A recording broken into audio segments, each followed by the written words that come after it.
Donc, bonjour à toutes, bonjour à tous.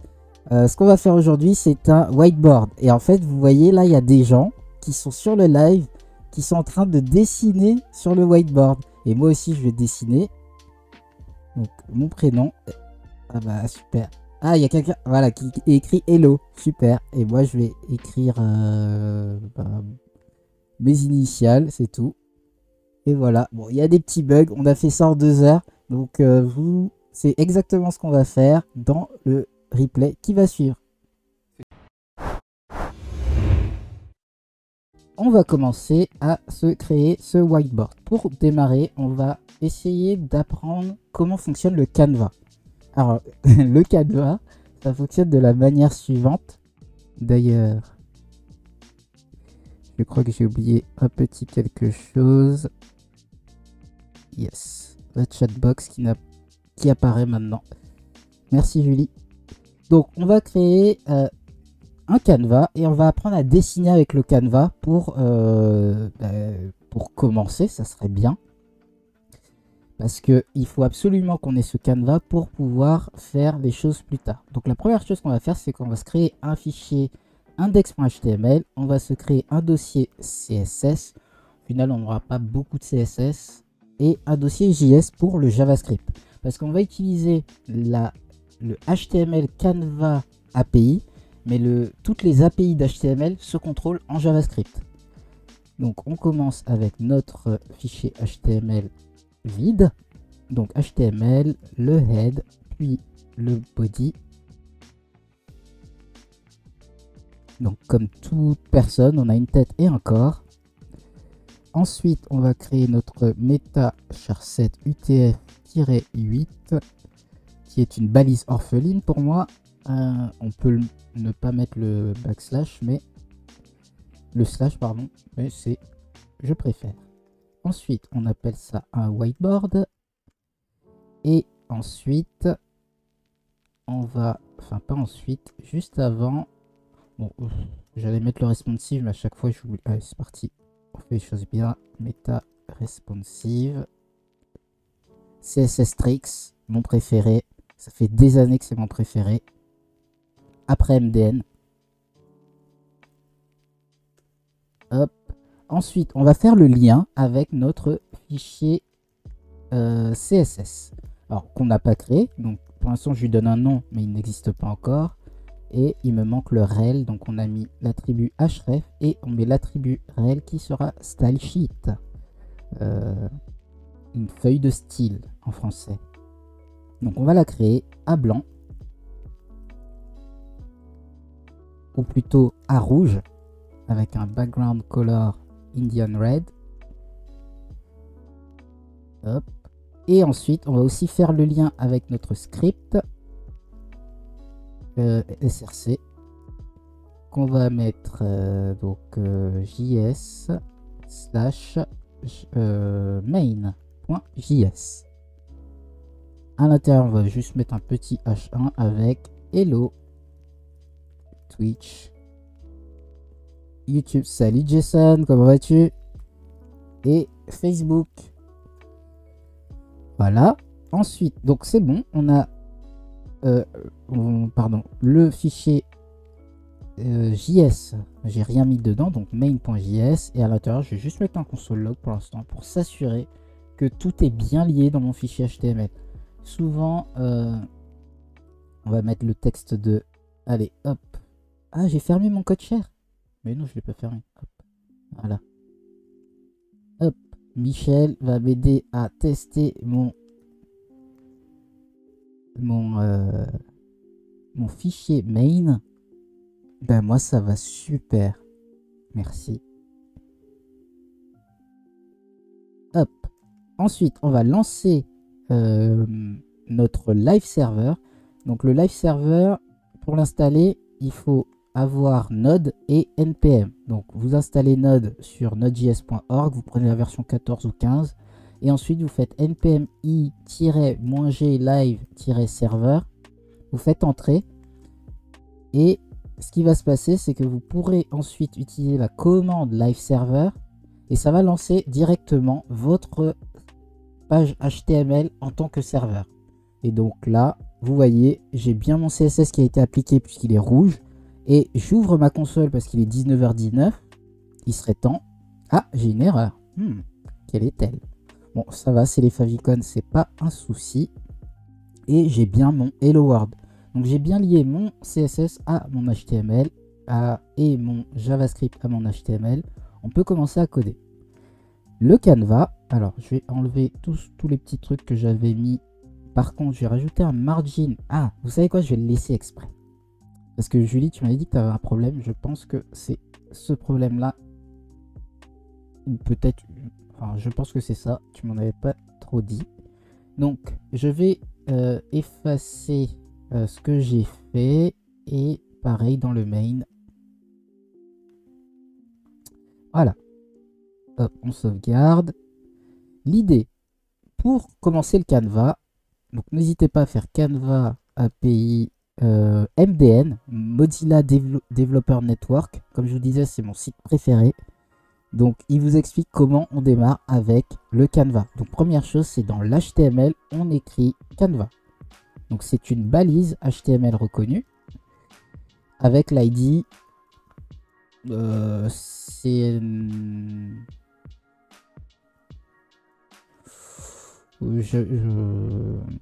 Je sais pas pourquoi j'aime Canva. Oh, ok, allez, Canva. Oui, allez, Canva.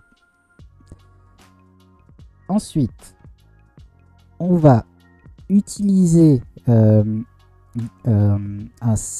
appeler l'élément Canva via son ID. Et ici, on utilise le getElementById. Sachez donc qu'on peut faire autrement. Donc var, on va éviter. On va passer en const. Canva L est égal à document.querySelector. Et là, vous pouvez appeler directement dièse-canva comme vous faites en CSS. Le querySelector est beaucoup plus flexible. Il peut appeler des classes, des balises, alors que getElementById n'appelle que des ID. Donc avec querySelector, vous êtes beaucoup plus flexible. Et ensuite, on fait const ctx est égal à Canva L, puisque lui, il l'a appelé Canva. Moi, je préfère l'appeler L parce que je sais que c'est un élément HTML. Et ensuite, getContext, parce que le Canva est un objet qui a la propriété, en tout cas la méthode getContext, à laquelle on met 2D, parce qu'on peut faire de la 3D avec le Canva. Une fois qu'on a ça, sur le Canva, on peut le dessiner. Et on va, donc là, dans cet exemple, on va le prendre tel quel. Qu'est-ce qu'on fait? C'est qu'on va dessiner. On va d'abord définir la couleur verte, et on l'a définie avant. Et cette couleur verte, on va l'encadrer dans une boîte qui va commencer à 10 pixels de X, donc de gauche, 10 pixels de Y sur le haut, et qui va faire 100 de largeur et 100 de hauteur. Et c'est pour ça qu'on va avoir un carré.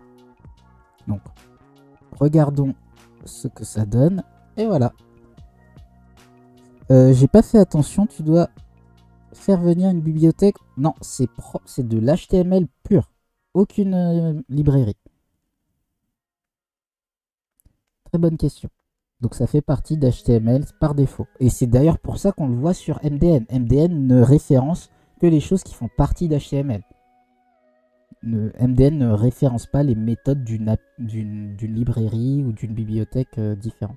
Il n'y a pas de React, il n'y a pas de Vue, il n'y a pas d'Angular dans MDN. Tu peux expliquer ce qu'est cette balise, s'il te plaît, bien sûr. Donc en fait, dans le classique, en fait, pourquoi ça existe Canva? Canva, ça existe parce que Flash existait avant. Et Flash, qu'est-ce que ça fait? Ça dessine tout et n'importe quoi. C'est vraiment, pensez à un pinceau de peintre. Vous dessinez tout et n'importe quoi dans un carré. Et ça, c'est le Canva. Et Canva, en anglais, c'est le dessin. Enfin, même en français, d'ailleurs. Le Canva, c'est le Canva d'un peintre. Et quand, justement, Flash prenait trop le pas, les gars du TC39, ce sont les gars qui créent les nouvelles les API, les nouvelles conventions de l'HTML. Ils ont décidé de faire quelque chose qui concurrencerait le Flash. Et donc, ils ont créé le Canva. Donc, c'est une boîte dans laquelle on va sortir de tous les principes du DOM classique. Donc, dans le Canva, il n'y a pas de balise qui va fonctionner. Ça ne sert à rien. On peut... mais par contre, on va tout dessiner au pixel près. Et donc, comme tu disais, Julie, on peut faire des jeux vidéo, on peut faire de la 3D, enfin, on peut faire le WebGL aussi, c'est avec le Canva. Et ça va très très loin. D'ailleurs, si vous vous rappelez, on avait fait des lives avec P5JS, P5JS. P5JS utilise le Canva derrière. Parce que ce genre de choses, on ne peut pas le faire directement avec le DOM. Donc ça permet d'aller beaucoup plus loin. Est-ce que tu peux... Enfin, est-ce que c'est clair ou peut-être tu veux d'autres explications? Ensuite, donc regardez, par exemple, je vais mettre rouge ici. On regarde, et là, ça passe au rouge. Je vais lui dire, bah tiens, tu vas me faire uniquement 10 pixels. Et donc là, on a un rectangle. Ensuite, on peut dessiner des lignes. Donc, MDN CTX Draw Line. Ah, on peut même importer des images, ça va être cool, vous allez voir. Alors ça, on va pas du tout le faire pour aujourd'hui, on n'en aura pas besoin. Donc je vais commencer par ça. On va aller sur internet, on va prendre une image. Je sais pas. Google Images. J'ai pas d'idée, React Logo. Hop. On prend une image, on va prendre le lien de cette image. Open in a new tab, open image. Je prends le lien de ah mince, c'est un data images. C'est pas un souci en soi, ça pourrait fonctionner.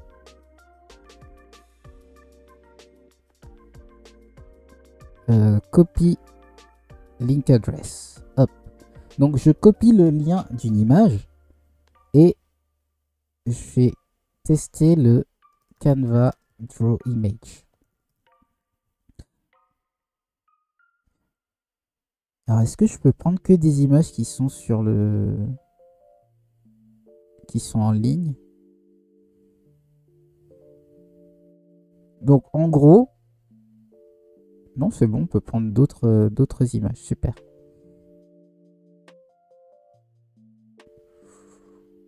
Ouais, en gros. Donc, ce qu'ils ont fait, on va refaire pareil parce que j'ai pas du tout testé l'image. Ici, je fais apparaître mon image. C'est pas clair, mais c'est que j'ai pas les bases pour comprendre. Ben, en fait, pour faire un whiteboard, ben, ok, c'est quoi la question? Ben, pour moi, enfin, comme je t'ai dit, c'est vraiment... Retiens ça, s'il n'y a qu'une chose à retenir, c'est que c'est un rectangle dans lequel tu peux dessiner ce que tu veux. Exactement, tu vas comprendre en regardant. Donc, on dessine une image ici, enfin, on print une image. Et ensuite, je vais utiliser le Canva. Ah ouais, ok, non c'est bon, on va pas faire une image. J'ai compris. Hop, donc je vais créer une image const img est égal new image. img.src est égal à cette image.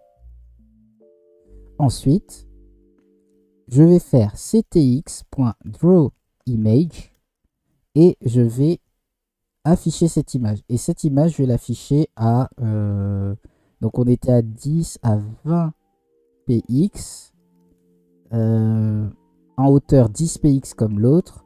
Et ensuite elle va faire 100 par 100. On regarde ce que ça donne.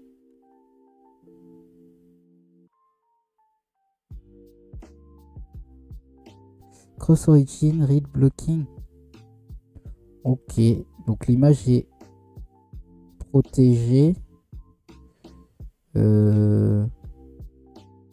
Copy image. Ah, parce qu'elle est sur Google. Hop.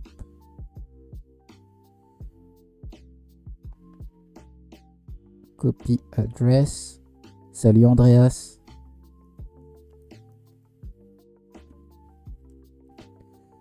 Non, toujours. Ah, c'est une WebP. Ah.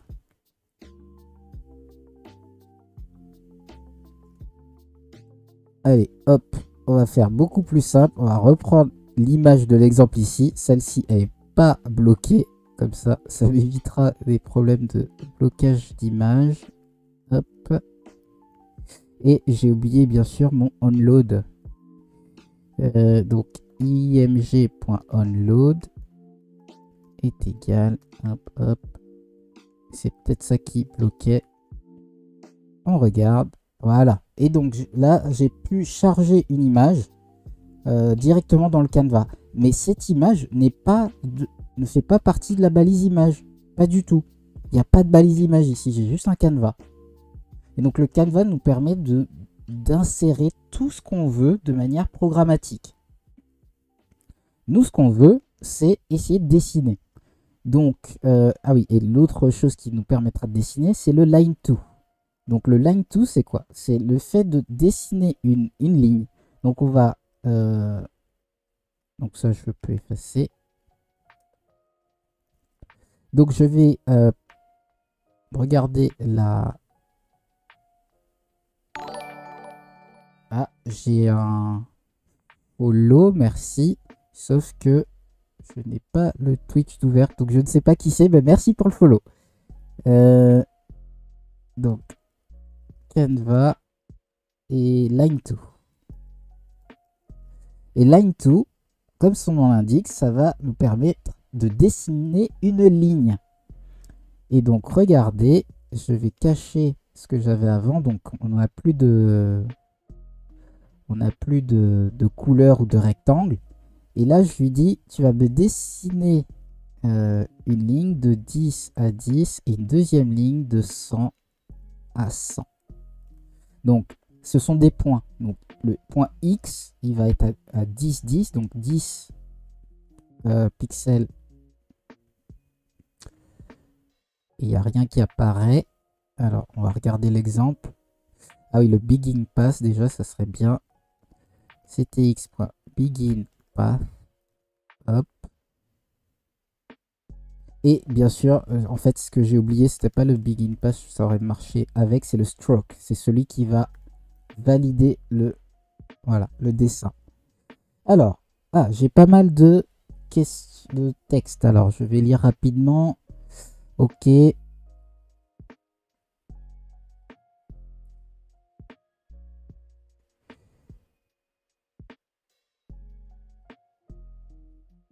Tout ce que je montre, regarde, si j'utilise CTX, ça vient de Canva. Parce que CTX, ça vient d'où? CTX est égal à Canva L get context. Et le get context vient de Canva. Donc tout ce qu'on verra ce soir, dès que tu verras CTX, ça fait partie de l'API de Canva. Et donc ce sont des choses qu'on ne peut pas faire en DOM classique. Et sur mobile, oui, sur mobile ça marche le Canva. Ça marche depuis très longtemps, depuis l'iPhone, depuis l'iPad. Depuis l'iPad ça fonctionne. Enfin, ouais. Depuis que l'iPad est sorti, 2009, 8, 10, 2010. Ok, donc, comme vous voyez, ici, on a défini un point à 10 pixels de X, 10 pixels de Y. Donc, 10 pixels de X, 10 pixels de X, 10 pixels de Y, et l'autre point, 100 pixels de X et 100 pixels de Y. Et ensuite, il fait le lien entre les deux, donc il dessine un trait. Ce qui veut dire que si je fais ctx.line2 et cette fois je fais 0 sur x mais 100 sur y, et voilà, il commence à fermer le point. Ok, et vous voyez qu'il est un peu plus proche de la bordure que le premier, parce que le premier il est à 10 de x. Ok, donc on dessine vraiment ce qu'on veut comme on veut. Pourtant on est dans une boîte qui ressemble à de l'HTML à la base, mais à l'intérieur de cette boîte il n'y a plus rien d'HTML classique, des balises que vous connaissez, tout se fait en JavaScript. Et donc c'est bien comme ça qu'on arrive à faire des jeux. Ok, donc maintenant on va essayer de faire en sorte de dessiner dans cette boîte. Donc et autre chose que je vous ai pas montré, on remet notre couleur. Oups, qu'est-ce que j'ai fait? J'ai rafraîchi le mauvais stroke. C'est stroke color. Alors, je sais plus. Canva stroke color. Donc stroke style. Style. Hop. Et là, vous voyez, c'est devenu rouge, bleu, et ainsi de suite. Et là, on a toutes nos bases pour pouvoir faire un whiteboard. Alors, c'est parti. Je mets ça en commentaire pour l'instant. Et ce que je veux, quand je commence mon application, je veux qu'elle soit safe. Enfin, safe. Je veux faire les choses bien. Et donc, je vais créer un écouteur d'événements. Donc, je vais créer une fonction, init, qui va se lancer uniquement quand ma page est chargée. Donc, la fonction init va se démarrer uniquement quand le window.addEventListener load a été chargé. Donc ensuite, à l'extérieur de cette fonction, je vais définir mes éléments. Donc mon Canva L, qui avant que ma page soit chargée, il est nul. Et il y en aura d'autres qui vont venir. Et pareil, le CTX.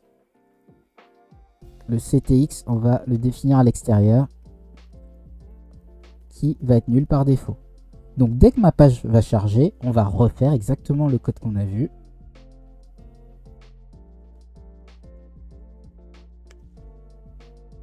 Et on va définir notre CTX en fonction du Canva en 2D. Maintenant, on va ajouter au Canva. Alors, on se rappelle, à l'intérieur du Canva, on n'a pas les méthodes classiques. Mais le Canva lui-même est une balise. Donc, on peut faire Canva L.addEventListener. Et à savoir, le addEventListener à l'intérieur du Canva ne fonctionne pas. Le addEventListener est une méthode uniquement d'éléments du DOM. Donc à l'intérieur du Canva, on n'a pas d'éléments du DOM, on n'a pas de balise. Mais à l'extérieur, ça fonctionne. Donc si on clique dans le Canva, ça va fonctionner. Et donc, on a l'addEventListener qui a deux paramètres. Le nom de l'événement, le clic, et la fonction callback qui attend event, que je vais appeler EVT. Ensuite, on va faire un console log de EVT pour voir ce qui s'y passe. EVT. Hop. Et donc, on va peut-être mettre une petite couleur grise. Enfin, pardon. Ici, Canva, border, APX, solide, CCC. Voilà, pour qu'on voit quand même où en est notre Canva. On a un peu de place, donc on va l'agrandir. On va lui dire qu'il va faire width 400 et height 600. Alors 600 c'est un peu trop, je voudrais tout le temps voir tout ce qu'il y a à l'intérieur. Bah ça aussi c'est trop grand, donc 400. Voilà, c'est bon. Ensuite, et ben je vais cliquer et on va regarder ce qui se passe. up. Et donc quand je clique, j'ai ce qu'on appelle un mouse event. Donc c'est un événement qui est de type mouse event, puisque le clic ne s'effectue que sur la souris. Et là, on voit des choses qui sont intéressantes. Regardez, je vais cliquer tout en haut à gauche. Et regardez mon mouse event sur les propriétés qui s'appellent Client X et Y. C'est 11 et 13. Je vais cliquer tout en bas à droite. Et je vais regarder mon mouse event. Et là, ça va être 407 et 405. Et bien en fait, ce qui vient de se passer, c'est que j'ai la position de ma souris au moment où je clique sur le canevas. Donc à partir de ça, je vais lui dire, quand je clique sur la souris, tu vas dessiner l'endroit sur lequel tu as dessiné. Donc, ça veut dire quoi? Ça veut dire que s'il y a le CTX, on va s'assurer si le CTX existe. Le contraire, on va faire si le CTX n'existe pas, on return, on bloque la fonction. Au cas où le CTX ne serait pas setup au moment où je clique sur le canevas. Normalement, dans notre cas, c'est bon, mais c'est toujours bien de le mettre. Et là, je vais dire, quand tu cliques à 400 par 407, et ben, tu vas dessiner une ligne qui va se placer à 400 par 407. Donc, ctx.line2 evt.clientx, puisque le X est le premier, et evt.clienty.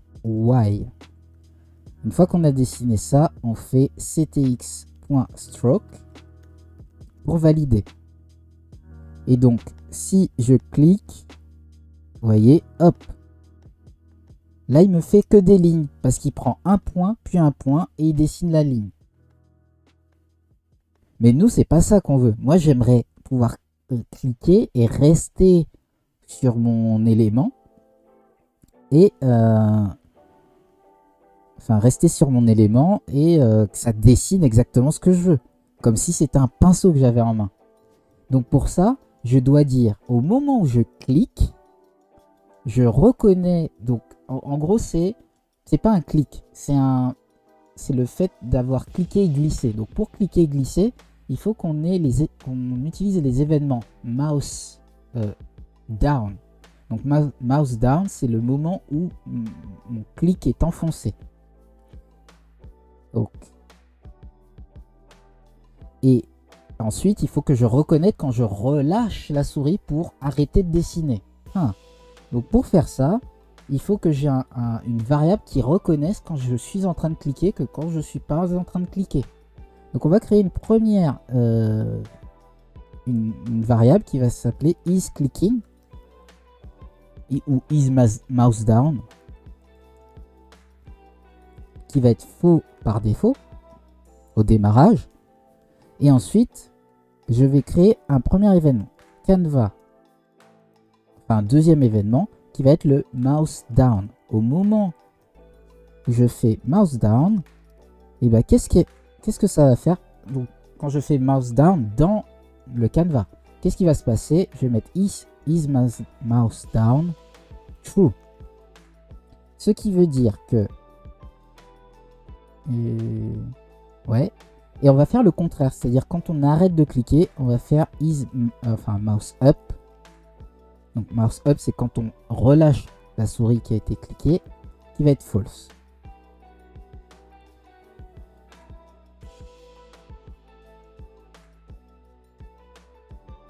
Ok. Et donc,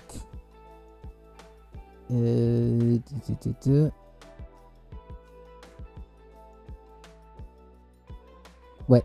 Et ensuite, on va avoir, pardon, je réfléchissais, il y a un truc qui collait pas. Et on va avoir un dernier événement, ça va être le mouse move. C'est le moment où on bouge la souris. Parce que le mouse up et le mouse down vont reconnaître à l'endroit où j'ai cliqué. Pardon, le mouse down va retenir à l'endroit où j'ai cliqué. Donc il va avoir la position de l'endroit où j'ai cliqué. Mais quand je vais bouger, il ne va pas la voir. Le mouse up, c'est l'endroit où j'aurais relâché la souris. Mais entre les deux, il faut bien le mouvement. Donc le mouse move, c'est lui qui va détecter à chaque fois qu'il y a un mouvement de ma souris. Et donc vous voyez les événements, ils sont tout le temps pareils. Ils ont add event listener, ils ont l'élément, add event listener, le nom de l'événement et une fonction. À l'intérieur, cette fois on va récupérer l'événement. Parce que ici on n'a pas besoin de l'événement, on n'a pas besoin de la position de fin ou de début, on a juste besoin de savoir qu'on a cliqué ou pas. Et ici on va avoir besoin de plus, donc l'événement de mouvement. Donc on va reprendre tout ça parce que ce n'est pas le clic qu'on veut, c'est le mouse move. Donc on va reprendre ça, qui n'est pas forcément nécessaire sur une petite application comme la nôtre, mais c'est toujours bien à garder au cas où. Et là on va lui dire, quand tu bouges, eh bien tu vas... la même chose au final, exactement la même chose. Sauf que ça va pas être sur le même événement. Et là, on va enlever le clic parce que ça va nous embêter. Alors, on va tester. Pardon, j'ai oublié un truc. On va lui dire que le mouse move ne fonctionne que quand on est en train de cliquer. Parce que regardez, si je mets pas ça, voilà, c'est en train de dessiner, j'ai pas cliqué. Moi, je voudrais que je clique dessus. Bon, déjà, au moins, ça fonctionne. Trop bien. Prochain Picasso, appelez-moi Picasso s'il vous plaît. Alors, le but c'est de dire que quand je clique, tu achèterais ma peinture, codeur apprenti? Donc, si is mouse down est false, alors on stop, return. Et sinon, donc ici, sinon, le line 2 va s'effectuer. Ah bah vas-y, hein, je vais faire un NFT. Comment ça s'appelle? Non-fungible token, c'est le truc... Il y a un gars, il a vendu 3,5 millions une peinture. Et voilà, je suis en train de cliquer et hop, ça fonctionne. Hop. Par contre, regardez, je vais recliquer et là, il va reprendre l'ancien line 2 et il va me connecter à celui-ci à chaque fois. Je vais rafraîchir et je vais faire des traits plus simples. Je dessine une fois, je redessine et là il reprend le line 2. Donc ça c'est un truc assez classique. Ce qu'il faut savoir, c'est que à chaque fois le line 2 il est tout le temps il est en éveil, il est tout le temps présent. Donc le line 2 il faut lui dire quand il est fini, en fait quand on fait un nouveau line 2 il faut lui dire qu'on démarre un nouveau dessin. Donc à chaque fois on va faire un begin path, une méthode begin path qu'on avait fait ici. Et cette méthode on va la faire quand on décide de recliquer sur la souris. Donc au mouse down ici on va faire ctx.begin path. Donc ça rafraîchit, je fais mon premier trait et mon deuxième trait. Parce qu'au moment où j'ai recliqué, j'ai fait mon begin path. Donc on a stoppé le trait qui était dessiné là et on a commencé le trait qui commençait ici. Voilà. Ensuite, ça serait bien qu'on fasse la couleur, tiens. Donc pour la couleur, on va se simplifier la vie parce que comme je vous disais, les éléments sont à l'extérieur de la... Enfin, dans le canevas, c'est difficile de targeter des éléments. Donc, on va se dessiner des couleurs qui vont être à l'extérieur du canevas. Et on va utiliser nos méthodes classiques pour détecter le fait qu'on ait cliqué sur un élément. Donc, on va créer une div qui va être classe container. À l'intérieur, on va faire un ul li qui aura classe blue, red,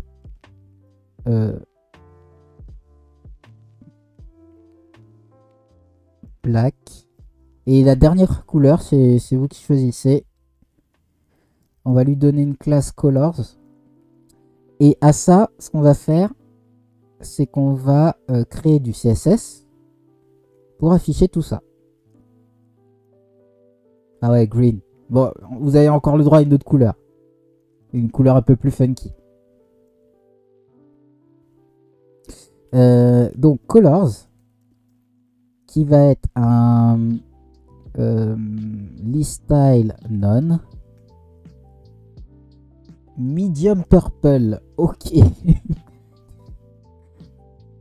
Medium purple. Ça existe hein, dans le... Je connais pas. Elle existe en tout cas dans l'HTML classique.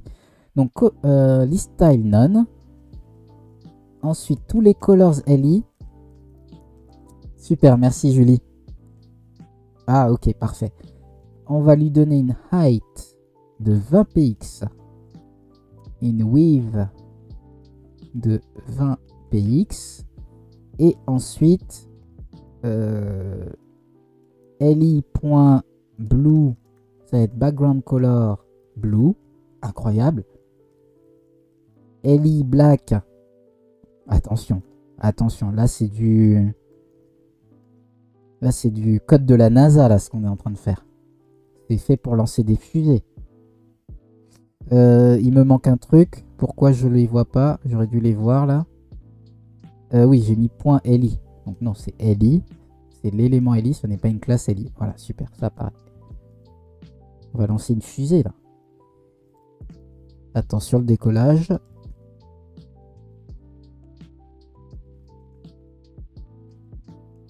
Green. Green et medium purple. Medium purple. Medium purple. Ok. Je suis justement en train de le continuer. J'ai jamais fini. Il y a trop de trucs que je veux faire. Ah, à qui le dis-tu hein? Je t'entends quand tu dis ça. Je t'entends, Julie. Ok. Maintenant qu'on a fait ça, on va les aligner les uns à côté des autres. Donc, j'ai créé un container. Display flex. Voilà. Et sur mon container, margin 0. En fait, non. Vous savez quoi? On va le laisser exprès comme ça. Et regardez. Non, pardon. Il y a une petite erreur qui traîne depuis le début. Je l'ai laissé exprès. Et vous allez comprendre comment on va le régler. Parce que le client X, c'est pas le meilleur pour ce qu'on fait.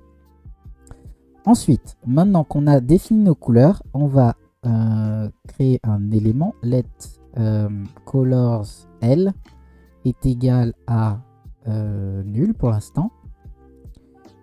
Et ensuite, on dit que colors L est égal à document.querySelector all. Parce que là, on va sélectionner plusieurs colors LI. Plusieurs LI, donc plusieurs éléments. Et on va lui dire, quand on clique sur colors, donc add event listener, on se rappelle, clique. Là, vous serez des pros du add event listener à la fin. Sur cet élément, le event, on va récupérer le target. Et ça s'appelle event.target. C'est l'élément sur lequel on a cliqué. Donc, vu qu'on est en train de faire event.target, on va directement déstructurer avec target. Et donc, on va dire if target.matches li, qu'elle a une classe li. Donc, si elle n'a pas, pardon, une classe li, on return, on arrête tout. Par contre, si elle a une classe li, on va lui dire const color, on va lui définir une couleur qui va être target.classList. Donc, on va récupérer la liste des classes dans ma target.value pour récupérer une value. Colors L. Oui, pardon. On va récupérer sur le colors et pas sur li. On va récupérer le UL. On va récupérer le UL et on va prendre tous les clics sur le UL. Et donc, si c'est un li, on va détecter le li. Et donc, c'est un sélecteur qu'on prend. Donc, console.log color. Hop. Regardons ce que ça donne. On rafraîchit. Je clique et super. Color green. Quand je clique sur le green, black. Parce que ça récupère la classe. Ça récupère la classe qui est écrite ici. Si j'écris n'importe quoi. bah, déjà on va plus voir la couleur, parce que la classe n'est pas bien définie, mais il récupère bien le nom de la classe. Hein. Voilà, faut comprendre que j'ai utilisé le fait de faire du CSS, j'ai mélangé les deux pour récupérer les informations. Voilà. Pour simplifier la chose. Et donc on va dire que la couleur sélectionnée dans mon code va être selected color. Donc je vais créer une fonction, une variable à l'extérieur qui sera par défaut noir. Et je vais lui dire que selected color, à chaque fois que je vais cliquer, sera égal à color.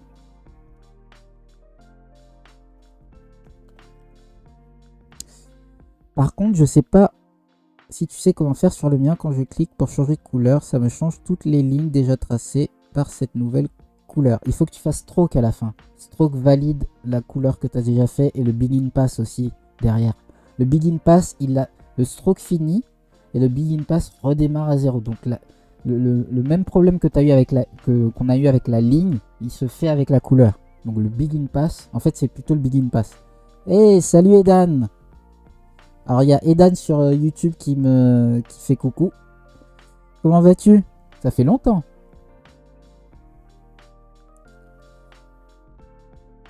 Donc on reprend. Donc on a la couleur. Ce qui veut dire que maintenant à chaque fois que je fais un begin pass, par exemple, quand je démarre ma couleur, et ben je vais définir mon stroke style. Donc stroke style est égal à selected color. Par défaut, c'est noir. Donc là, je commence. Je fais un trait, c'est noir. Je choisis le rouge, j'ai cliqué. Et là, c'est rouge. Yeah! Nice! Il n'y a pas de souci, il y a le replay. Hein. Moi, ça va très bien. Merci. Donc, regardez maintenant ce qui se passe. Je clique tout en haut à gauche. Et je dessine. Et là, mon dessin, il est super décalé à droite.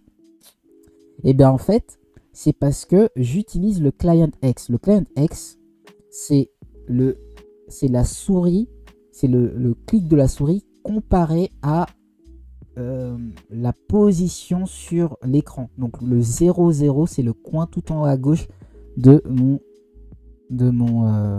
mon navigateur. Moi, ce que je veux, c'est avoir le point à partir de 0, 0 ici. Ouais, on fait une ardoise, exactement. Collaborative. Pour l'instant, c'est moi tout seul, mais on va utiliser on va utiliser du Socket.io pour le rendre collaboratif et vous pourrez dessiner dessus.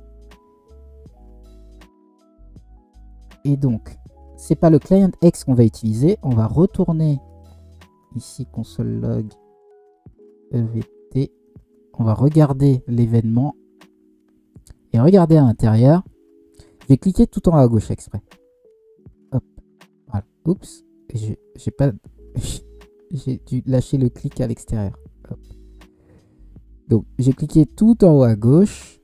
Et regardez, le Client X, il est à 5,74 de X, qui n'est pas du tout ça, puisque c'est totalement à gauche. Mais par contre, 8 en Y, c'est à peu près bon. Mais c'est pas totalement bon. Par contre, le layer X et Y, bah là, il est beaucoup plus proche de là où j'étais.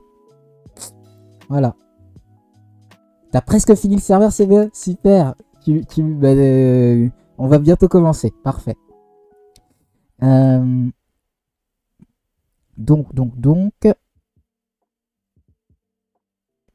on va utiliser layer X. Et de la même manière, on utilise EVT point. Donc, le layer X et le client X, ou layer Y et client Y, sont des propriétés de l'objet event. Donc, on va faire une déstructuration, layer X, layer Y, et au lieu d'appeler evt.layerX, on va faire directement layer X et layer Y.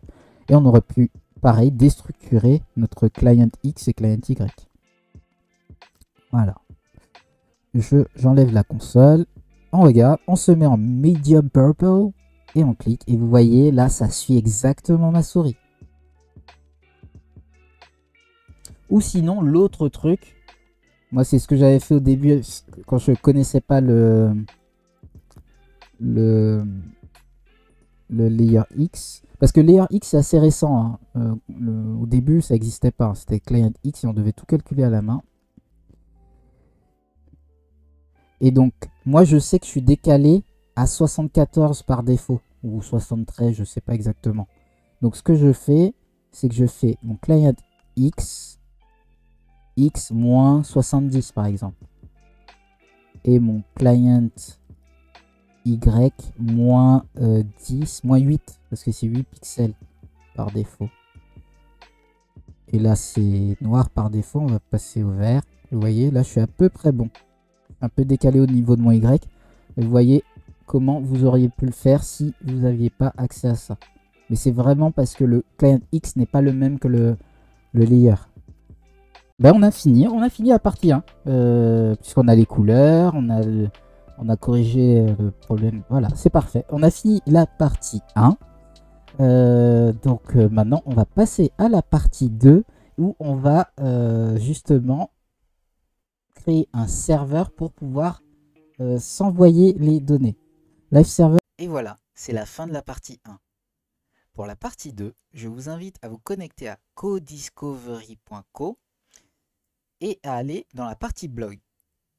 Vous retrouverez tous les replays Codiscovery et si vous cliquez sur la partie 2, vous remarquerez que vous devrez soit créer un compte, soit vous connecter à un compte. Dans mon cas, je vais me connecter à un compte. Et moi, c'est generic@codiscovery.co. N'hésitez pas à m'envoyer un email si vous avez une question. Soit je reprends le lien blog ou j'utilise la fonction de recherche. Et là, je peux utiliser un mot-clé de la vidéo YouTube. Dans mon cas, c'est multijoueur. Je tape entrée et je retrouve toutes les vidéos avec le mot-clé multijoueur. Ici, on reclique sur la partie 2 et cette fois, elle est accessible. Vous avez bien sûr la vidéo de la partie 2, un rappel avec la vidéo de la partie 1 et surtout le code source afin d'utiliser le code de fin de projet qui fonctionne. Voilà, bon code et à un prochain live.